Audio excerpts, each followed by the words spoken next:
Welcome back to our channel. সবাইকে স্বাগত জানাচ্ছি আজকের এপিসোডে। আমাদের আজকের নিবেদন রেল স্টেশনের আতঙ্ক, গল্প পাঠে সন্দীপ। তো চলুন গল্পটি শুরু করা যাক।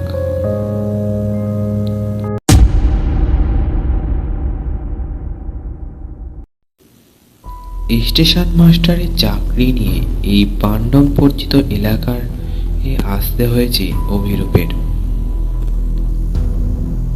চাকরিটা ওর বড্ড দরকার, নইলে এই নির্জন ভূতুড়ে রেল স্টেশনে থাকার বিন্দুমাত্র ইচ্ছে নেই ওর। এই অঞ্চলে এমনিতেই লোকবসতি কম, তাই রেল স্টেশনের ভিড়ভাড়টাও কম। দিনে দু একটা গাড়ি থামে, তখনই যা একটু কোলাহল টের পাওয়া যায়, নইলে এমনিতে সব চুপচাপ। সেই ব্রিটিশ আমলে তৈরি হলদে একটা বিল্ডিংয়ে যাবতীয় কাজ চলে, আর তার পাশের একটা ঘরে অভিরূপের থাকার ব্যবস্থা হয়েছে। রাতে অভিরূপের একাই থাকতে হয়, বাকি 2-4 জন কর্মচারীদের বাড়ির আশেপাশে এলাকায়। সন্ধ্যা হলেই তারা আর স্টেশনে থাকতে চায় না। সারাদিন তেমন কোনো কাজ থাকে না অভিরূপের। বিকেলে আশেপাশে এলাকায় ঘুরে আসে। স্টেশনের পাশে এক বুড়ো ভালো চিংড়ি চপ বানায়,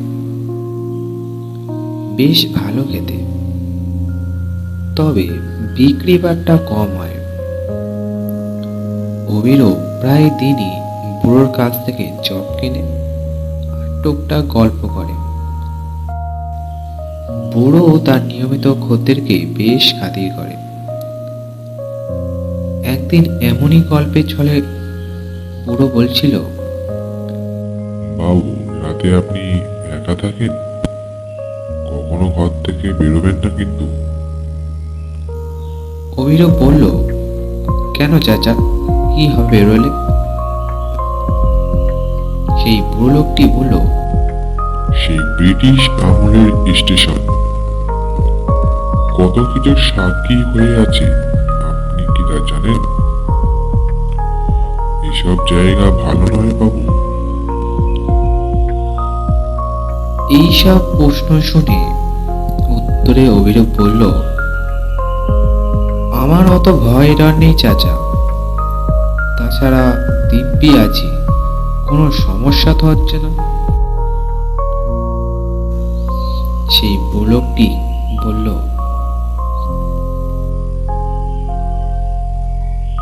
এখন হচ্ছে না, হতে কতক্ষণ? রাতে সাবধানে থাকবেন, ঘর থেকে বের হবেন না। বৃদ্ধের সাবধান বাণী শুনে মনে মনে হাসে অভিরূপ। গ্রামের মানুষ অনেক আজগুবি জিনিস বিশ্বাস করে, আর সেই বিশ্বাসটা অন্যের উপর চাপিয়ে দিতে চায়। এখন অভিরূপের আর আগের মতো খারাপ লাগে না, অভ্যস্ত হয়ে গেছে সে।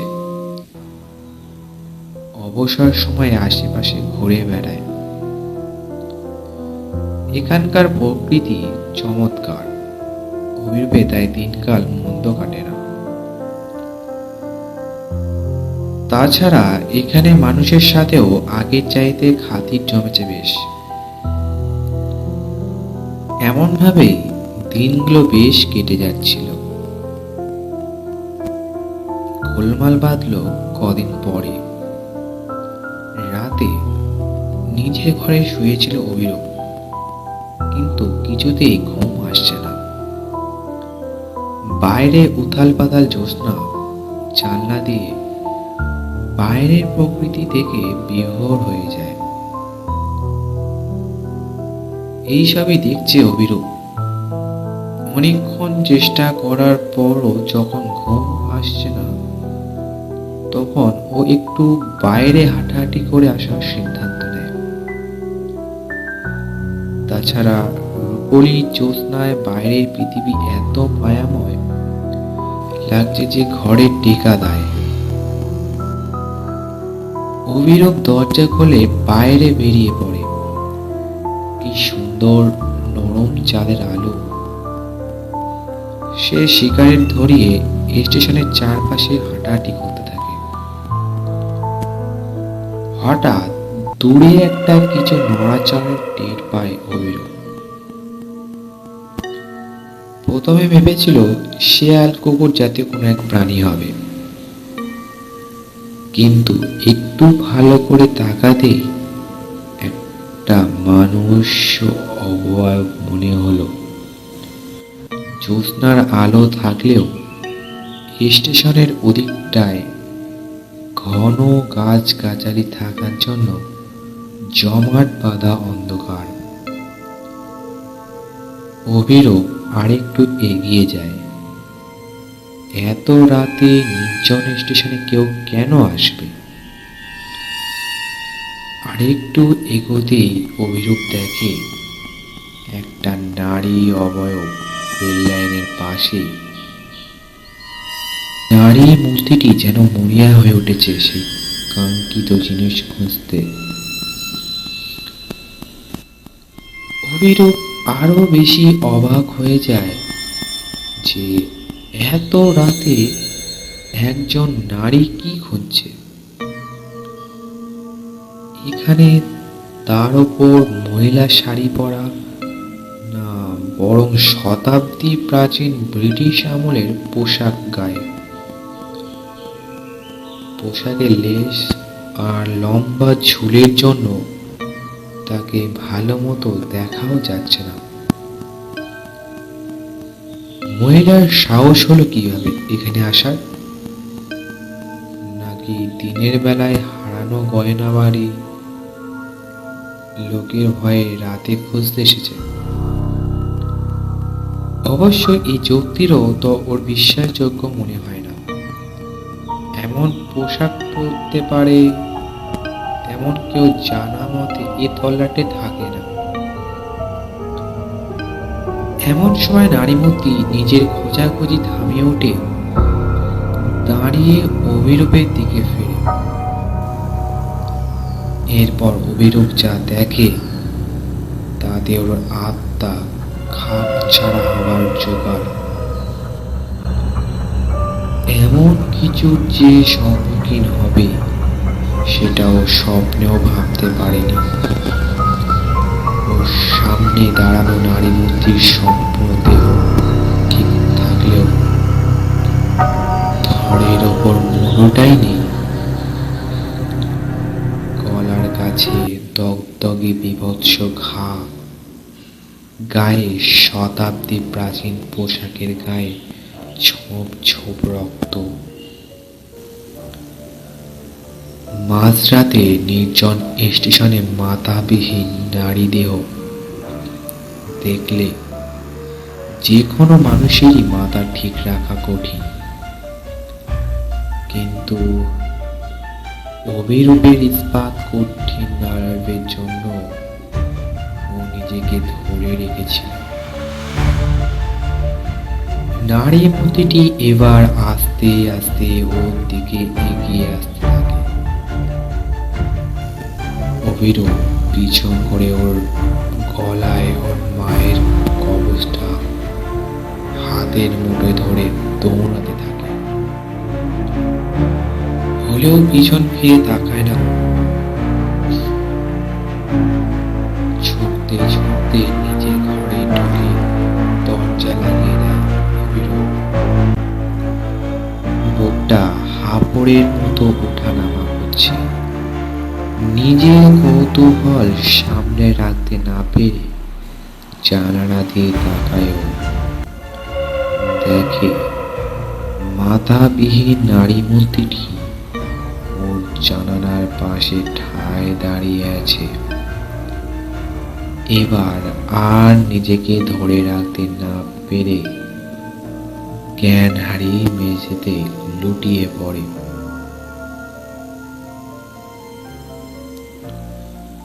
পরের দিন সকালে মুখের ওপর রোদ পড়তে জ্ঞান ফেরে অভিরূপের। নিজেকে মেঝেতে আবিষ্কার করেও। একে একে গত রাতের ঘটনা মনে পড়ে। সকালের ঝলমলে আলোতেও গা শিউরে ওঠে ওর। দিনের আলোতেও ঘরের বাইরে যেতে ভয় লাগে ওর। স্টেশনের কর্মচারীরা অনেক বেলা পর্যন্ত ওর সাড়া না পেয়ে দরজা কড়া নাড়লে। দরজা খোলে অভিরূপ। তাদের আর কিছু বলে না।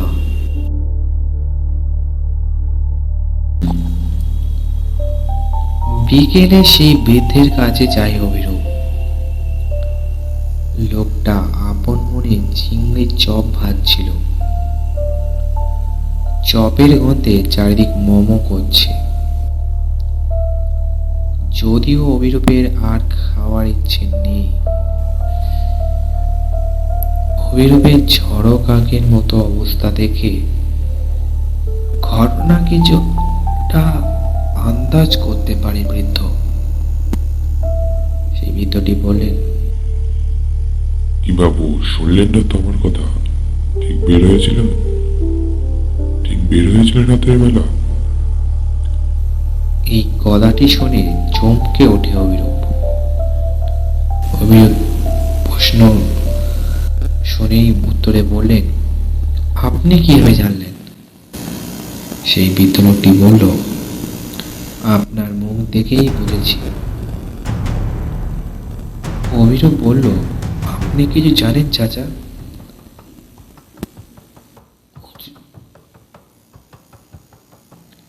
উৎসুক হয়ে জানতে চায় অভিরূপ। সেই বৃদ্ধ লোকটি বলল, জানি। আপনি ভয় পাবেন বলে বলতে চাইনি। তবে যখন আপনি তাকে দেখেই ফেলেছেন, সুতরাং লুকিয়ে লাভ নেই। কাল রাতে আপনি যাকে দেখেছেন উনি বার্থা উইলিয়াম, আলফ্রেড উইলিয়ামস এর স্ত্রী। তখন ব্রিটিশ আমল চলছে। এই রেল স্টেশন তৈরি হচ্ছে। এই কাজের তদারকির জন্য একজন ইঞ্জিনিয়ার সাহেব আসেন, আর সাথে তার সুন্দরী নবপরিণীতা স্ত্রী। এখানে প্রকৃতি সাহেবের খুব ভালো লেগে যায়। আপাতত দৃষ্টিতে কোনোরকম ঝামেলা ছাড়াই দিন কাটছিল। কিন্তু রোল বাদে মাসখানেক পর, যখন রেল স্টেশন পুরোপুরি তৈরি হয়ে গেছে আর রেল লাইনও চালু হয়ে গেছে, আলফ্রেডের এক বন্ধু বেড়াতে আসে এখানে। আর বার্থা আলফ্রেডের সেই বন্ধুর সাথে অনৈতিক সম্পর্কে জড়িয়ে পড়ে। ব্যাপারটা বেশি দিন গোপন থাকে না আলফ্রেডের কাছে। দুজনকে একসাথে ঘনিষ্ঠ অবস্থায় দেখে রাগে অন্ধ হয়ে যায় সে। আলফ্রেডের ভয়ানক রূপ দেখে তার বন্ধু পালিয়ে গেলেও বার্তা রয়েই যায়। আলফ্রেডের রাগ বড় সাংঘাতিক ছিল। সহজে রাগত না, কিন্তু রেগে গেলে পশু হয়ে যেত সে। সে বার্তাকে বেঁধে রেল লাইনের উপর ফেলে রাখে। রাতের বেলা এখনো কত শুনশান থাকে স্টেশন। আর তখনকার কথা তো বলার প্রয়োজনই নেই। তারপর হাত পা মুখ বাঁধা বার্থার আর কিছু করবার ছিল না। সাক্ষাৎ যমদূতকে এগিয়ে আসতে দেখছিল সে। ট্রেন সজোরে চলে যায় বার্তার শরীরের উপর দিয়ে। পরদিন সবাই রেল লাইনের উপর বার্তার কাটা পড়া ধরটা আবিষ্কার করে।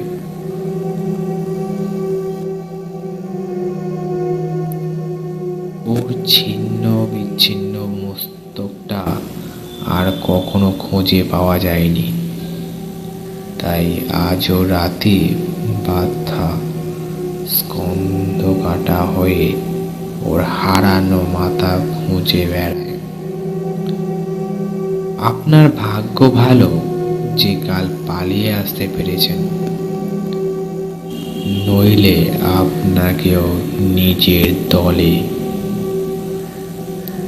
টানতো আর নিজের হারানো মুন্ড খোঁজার দায়িত্বে লাগিয়ে দিত। পুরো কাহিনী শেষ করে থামে বৃদ্ধ। আর আলফ্রেড উইলিয়ামস ওনার কি হলো? হঠাৎই অমিরূপ প্রশ্ন করল। উত্তরে সে বৃদ্ধটি বলল, সে রাতেই নিজের বন্ধকের গুলিতে প্রাণ দেয় উনি। এই পর্যন্ত শোনার পর গায়ে কাঁটা দেয় অমিরূপের। এরপর আর ওখানে থাকেনি অমিরূপ। চাকরিতে ইস্তফা দেয় সে। যথেষ্ট হয়েছে। বেঘরে প্রাণ হারিয়ে স্কন্ধ কাটার মাথা খোঁজার ইচ্ছে তার নেই।